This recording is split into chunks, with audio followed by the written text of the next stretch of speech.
Estamos agora no segundo tópico da nossa lição da Escola Sabatina e nesse segundo tópico vamos conhecer um pouquinho mais sobre a figura de um personagem que a Bíblia não traz tantas informações, né? Que é Melquisedeque. Este é o tema desse segundo tópico. Pergunta A: de que maneira Melquisedeque prefigurava Cristo? Por que existe esse paralelo entre esse personagem chamado Melquisedeque com a figura de Cristo? Olha, Luzilei, o texto fala que Melquisedeque ele era rei e sacerdote de Salém. O texto de Hebreus fala que ele era o rei da justiça e fala que ele era o rei da paz. E são características de Jesus. O texto fala também que ele não teve nem princípio, nem fim de dias, não teve genealogia, não teve origem. A Bíblia não dá muitos detalhes a respeito disso, mas eu acho interessante que o texto diz que ele foi feito semelhante ao Filho de Deus. Não idêntico, não exatamente uma representação perfeita de Cristo, mas em uma semelhança. Por isso que a pergunta fala que ele prefigurava Cristo, porque ele era semelhante, ele não era exatamente idêntico a Cristo, ele não era Cristo. Ele era um homem, um ser humano também, mas ele representava a Cristo. Então, houve um tempo em que Melquisedeque ele se tornou o representante de Deus aqui nesse mundo, tal como Cristo é hoje. Então, diz aqui um trechinho da nota, diz assim: houve um tempo em que Melquisedeque representou o Senhor Jesus Cristo em pessoa. Então, a pessoa de Melquisedeque, olhar para Melquisedeque, conversar com Melquisedeque, seria o mesmo que olhar, conversar com Jesus. De tanto que ele representava. A comunhão dele com Deus era tão intensa que ele transparecia na sua maneira de viver a pessoa de Jesus Cristo. Exato. Até uma frase na nota diz, né? Houve um tempo em que Melquisedeque representou o Senhor Jesus em pessoa para revelar a verdade celestial e perpetuar a lei de Deus. Então, de fato, era um representante, né? Que Deus ali estabeleceu esse personagem com características similares a Cristo, apesar de que a própria nota depois mais à frente diz, Melquisedeque não era Cristo, mas era a voz de Deus no mundo e representante do Pai. Exato. É bonito nós percebermos que ao longo da história existiram personagens, né, que foram estandartes, foram faróis no meio de um mundo em trevas e que através do seu exemplo, através da sua vida, através da sua fidelidade para com Deus, testemunharam no meio dessas trevas, né, a luz de Deus, demonstrando a esperança ou trazendo-nos, né, a esperança de que apesar de onde tudo parece perdido, ainda ali existe um farol, Deus ainda está se comunicando, Deus ainda está se revelando e concedendo oportunidades àqueles que aceitarem, né, também o brilho dessa luz. Com certeza Melquisedeque não apenas apareceu aqui na história de Abraão e foi importante nessa história, mas ele também foi luz divina na vida de muitas outras pessoas, né? Vamos à segunda pergunta do tópico. Por que Cristo não poderia ser o sumo sacerdote aqui na terra? Qual era o impedimento para que Jesus, de fato, assumisse uma função ou a função de sumo sacerdote quando esteve entre a humanidade? O impedimento seria a sua genealogia humana. A sua origem humana. Ele não nasceu da tribo de Levi. E a lei determinava que o sacerdote ele deveria descender de Levi. Jesus ele descendeu de Judá. Então, aqui na terra era impossível ele assumir o sacerdócio. Na época de Jesus, as pessoas obtinham o título de sacerdote ou de sumo sacerdote pagando, né? Eles pagavam, estava subornavam. Corrompido, né? Estava corrompido. O sistema sacerdotal estava corrompido. Mas, mesmo corrompido, a pessoa tinha que ser da linhagem de Levi. Nem que Jesus quisesse pagar, ele não poderia assumir. a função, Certo. o ofício de sacerdote. O ofício de sacerdote ou de sumo sacerdote é o nível mais elevado, né? Mas, no entanto, nós entendemos pela palavra de Deus que Jesus assume, né, depois que ascende aos céus, a função de sacerdote, e hoje é o nosso sumo sacerdote, como a própria carta aos Hebreus apresenta. Mas a pergunta C nos fala que, para que Jesus então estivesse habilitado, teve um preparo. Como Cristo se preparou para ser nosso misericordioso sumo sacerdote? Só justificando aqui. Na terra ele não podia, né, segundo a ordem levítica. Ele estava impedido pela lei, né? Tanto é que é por isso que nós já vimos nas perguntas anteriores que Cristo foi feito sumo sacerdote segundo a ordem de Melquisedeque. Melquisedeque, inclusive, dentro da cronologia bíblica, é anterior à existência de Levi. Anterior, era contemporâneo do avô de Levi, né? Do bisavô de Levi. Só refazendo os cálculos que o avô é Jacó, né? Opa! O avô é Isaac. E o bisavô é Abraão. Confusão de família, mas já chegamos no ponto. Então, Melquisedeque foi contemporâneo, ou Abraão foi contemporâneo de Melquisedeque. E Abraão era apenas o bisavô de Levi. Levi nasceu muito tempo mais à frente. Portanto, é uma ordem sacerdotal que não está na lei sacerdotal, né? Não está limitada pela lei. Né? Exatamente, não está limitado por essa lei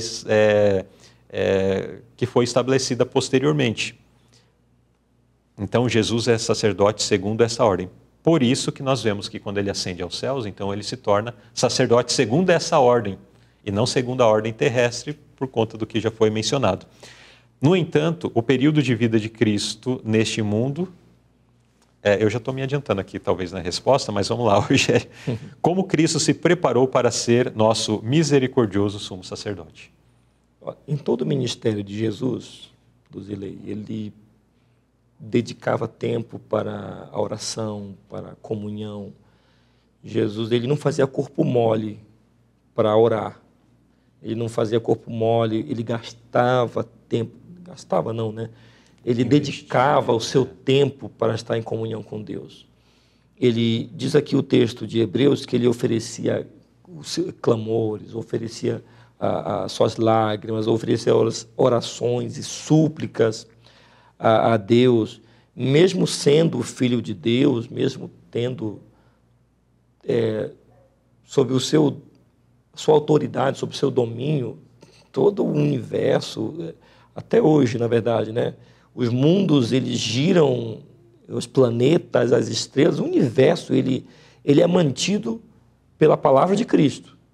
E mesmo ele sendo esse Deus todo-poderoso, ele não usou em nenhum momento essa sua prerrogativa divina para se beneficiar. Ele diz aqui o texto que, como filho, ele aprendeu desde sempre a viver uma vida de obediência, de submissão e de ligação ao Pai.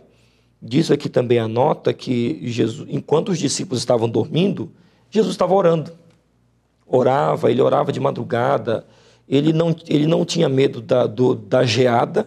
Diz aqui o texto o primeiro parágrafo da nota, que o orvalho e a geada da noite caíam sobre sua cabeça, prostrada em oração, deixando um exemplo para seus seguidores. Então, Jesus, de fato, ele é um exemplo para nós. Então, ele se preparou dessa forma, estando em constante comunhão com Deus, não criando dificuldades, não criando empecilhos, nem obstáculos para estar aos pés de Deus. Uhum. Muito bem. Então, foi através dessa vida de lutas, de provas, de oração, especialmente, e comunhão, né, que ele se preparou. Eu acho que aqui vale, inclusive, a gente refletir sobre... existe um aspecto que, quando nós falamos de Jesus, até nós mencionamos, Jesus, feito à semelhança de Adão antes do pecado, foi tentado severamente em tudo e vencedor, mas isso não foi sem muita oração, muita luta com Deus, muita busca no Pai Celestial de força para resistir ao inimigo, né? E muitas vezes hoje nós, que somos, usando um jargão popular, meros mortais, nós não olhamos para a oração como algo tão precioso. E olhamos para as nossas fraquezas e falamos, nossa, eu sou tão fraco, sou tão debilitado, tenho dificuldades, tenho lutas, mas nós não nos dispomos a ter essa vida de oração que Cristo teve. Às vezes ficamos, o irmão usou uma expressão, né? Fazemos corpo mole. Cristo não fez corpo mole, mas muitas vezes nós fazemos corpo mole, ficamos, já estou atrasado, não dá tempo de fazer o culto, não dá tempo de orar. Estou muito cansado hoje, não vou fazer o culto, já vou direto dormir, nem vou orar. Não vou levantar porque está frio. Não, para as pessoas que vivem numa região de muito frio, né? Sim. É difícil mesmo você levantar no frio, mas diz aqui que Jesus ele estava lá na geada. Na geada. Sim. Meu Deus, quem sabe o que é geada, sabe o quanto dói o frio e o gelo na pele. Uhum. E Jesus ele estava lá orando em oração, ele não se preocupava com a dor, não se preocupava com nada, ele só queria estar em comunhão com Deus, porque ele precisava disso. Uhum. Sendo o nosso exemplo, né? Então... Exatamente, é o que a irmã fala aqui, ele deixou um exemplo para seus seguidores. E nós deveríamos imitá-lo. Se queremos ser de fato cristãos, se queremos ser tomados como cristãos, levar o título de cristãos, carregar o nome de Cristo, devemos seguir esse exemplo. Exato. Tem um pensamento que faz menção de que as noites que antecederam dias de grande sucesso e vitória no ministério de Cristo foram noites passadas em oração. E às vezes nós queremos apenas os louros e as glórias, né, as vitórias.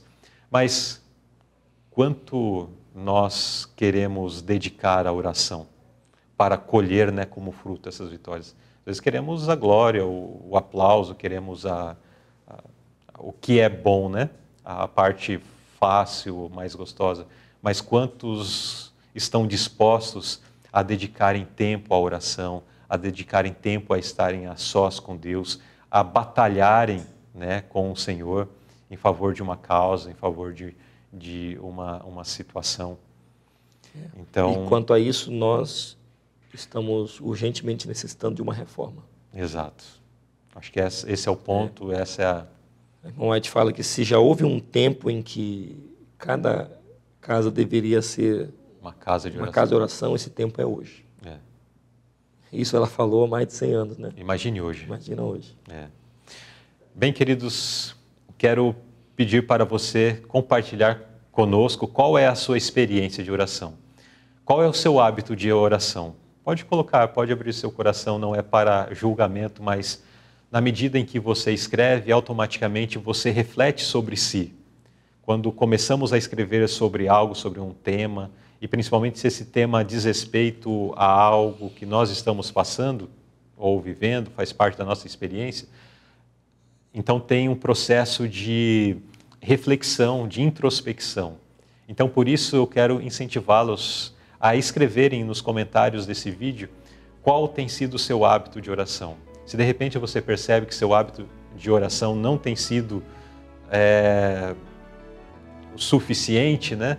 Escreva, olha, estou lutando, sinto o desejo de que preciso orar mais, enfim. Mas compartilhe, reflita, compartilhe a sua reflexão também com outras pessoas.